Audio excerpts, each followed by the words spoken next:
sa tingin ninyo, bakit kayo pa rin ang Mike Hanopol na tinitilian at talagang hinahangaan ng napakaraming henerasyon ng mga Pilipino being one of our legendary OPM rock icons? Ay, siyempre akong malaking pasasalamat ko diyan sa mga gumagawa niyan kasi ang importante lang dito, importante sila siyempre nag na-acknowledge, sinusuportahan kasi hindi lang naman ayokong angkinin nito lahat.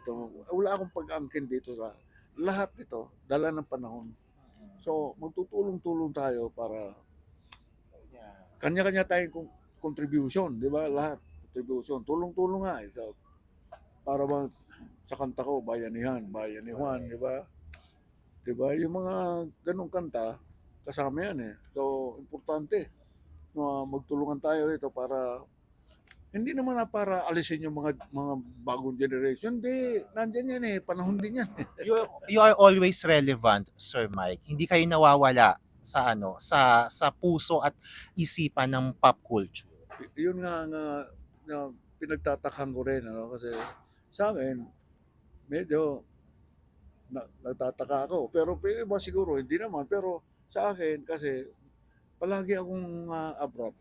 Kasi palagi rin akong nakatutok sa yung mga bagong dating. Pero lang yung mga dati, at saka yung mga bagong dating, mga bata. Nung kumakailan lang bigla merong mga 18, nagpalitrato sa akin.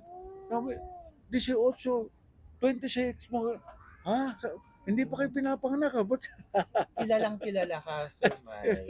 hindi ko maintindihan yun? Oo. Panahon na naman yun. Sabi, matindi talaga ang panahon, sabi ko.